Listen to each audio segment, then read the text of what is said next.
Hello everyone, कैसे हैं आप लोग। आई होप आप सब लोग अच्छे होंगे।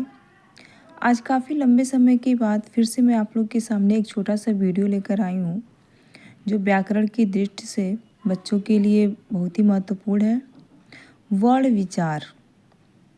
जैसे कि हम व्याकरण में सबसे पहले भाषा, फिर वर्ण, फिर शब्द, फिर वाक्य पढ़ते हैं, तो उसमें वर्ण विचार जो है, जिसमें वर्ण किसे कहते हैं, वर्ण के कितने भेद होते हैं, फिर भेदों की जो परिभाषाएं होती हैं उसके बारे में हम लोग पढ़ते हैं। ठीक है, तो वर्ण किसे कहते हैं ये तो सब लोग जानते हैं। ठीक है, भाषा की सबसे छोटी से छोटी इकाई को हम वर्ण कहते हैं, जिसके कई टुकड़े नहीं किए जा सकते, जिसका खंडन नहीं किया जा सकता है, उसे वर्ण कहते हैं। और हम ये भी पता है कि वर्ण के 3 भेद होते हैं, स्वर, व्यंजन और अयोगवा, जो मुख्य रूप से स्वर और व्यंजन के बारे में हम ज़्यादा जानते हैं। ठीक है, स्वर की परिभाषा भी हम जानते हैं, व्यंजन की परिभाषा भी जानते हैं, और अयोगवा किसे कहते हैं ये भी हमने पढ़ा है। लेकिन बहुत बार क्या होता है कि हम इस स्वर और व्यंजन की परिभाषाएं तो हम जान जाते हैं, लेकिन स्वरों के जो भेद होते हैं उनके बारे में हम बहुत कम पढ़ते हैं। तो आइए आज हम स्वरों के भेद की परिभाषा और उनके उदाहरण को समझते हैं, और वो हमारे लिए कितने महत्वपूर्ण है ये जानते हैं। तो देखिए, स्वरों के भेद में सबसे पहले आता है हर्ष स्वर, दूसरा है दीर्घ स्वर, और तीसरा है प्लुत स्वर। यानी कि स्वरों के भी 3 भेद होते हैं। जैसे वर्ण के 3 भेद होते हैं, स्वर, व्यंजन और अयोगवा, वैसे ही स्वर के भेद होते हैं 3। स्वर व्यंजन, जिसको शॉर्ट वॉवेल बोलते हैं, दूसरा है दीर्घ स्वर, जिसको हम लॉन्ग वॉवेल बोलते हैं, और तीसरा है प्लुत स्वर, जिसको हम लॉन्गर वॉवेल बोलते हैं। तो आइए सबसे पहले हम हर्ष स्वर के बारे में जानते हैं, यानी कि शॉर्ट वॉवेल। जिन स्वरों के उच्चारण में कम समय लगता है उन्हें ह्रस्व स्वर कहते हैं। ठीक है, उन्हें ह्रस्व स्वर कहते हैं। जिन स्वरों के उच्चारण, यानी कि जिन स्वरों का उच्चारण करते समय हमें सबसे कम, बहुत कम समय लगता है, उसे हम ह्रस्व स्वर कहते हैं। वो कौन कौन से स्वर हैं जिनका उच्चारण करते समय कम समय लगता है? तो है अ, ई, उ और ऋषि।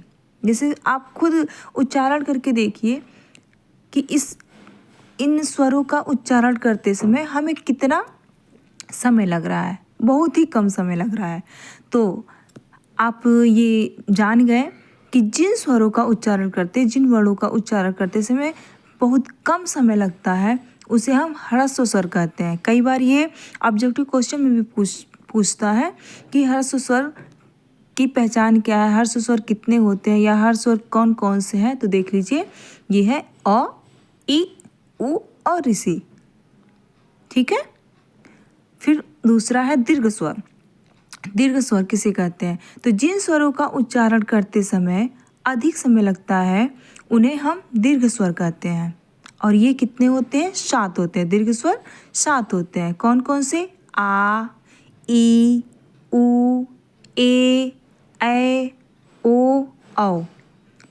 आप स्वयं उच्चारण करके देखिए कि इन स्वरों का उच्चारण करते समय हमें हर्ष स्वर से ज़्यादा समय लग रहा है। ठीक है, इस प्रकार आपने जाना कि हर्ष स्वर और दीर्घ स्वर कौन कौन से होते हैं और उनके बीच का अंतर क्या है, जिससे हम पहचान सकते हैं कि हर्ष स्वर कौन होते हैं और दीर्घ स्वर कौन होते हैं। ठीक है, और तीसरा आता है प्लुत स्वर। प्लुत स्वर, ठीक है, यानी कि लॉन्गर वॉवेल। जिन स्वरों का उच्चारण करते समय ह्रस्व स्वरों से लगभग 3 गुना अधिक समय लगता है। कितना गुना? 3 गुना अधिक समय लगता है, उन्हें प्लुत स्वर कहते हैं। जैसे ओम।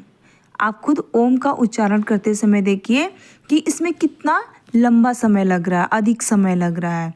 तो आप इसकी परिभाषा से समझ सकते हैं कि जिन स्वरों का हम उच्चारण कर रहे हैं और उनका उच्चारण करते समय हमें हर्ष स्वरों से 3 गुना समय लगे, उन्हें हम प्लुत स्वर कहेंगे, प्लुत स्वर कहते हैं।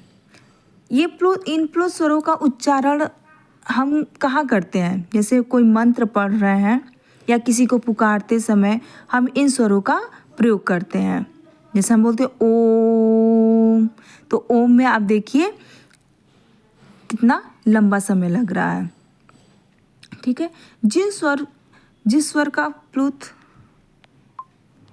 और एक बात और है कि जिन स्वर का प्लुत के रूप में प्रयोग होता है उसके आगे हिंदी की गिनती का 3 लिखा जाता है। ठीक है, इसका अर्थ है कि उसको ह्रस्व स्वर से 3 गुना समय लगाकर बोलना चाहिए।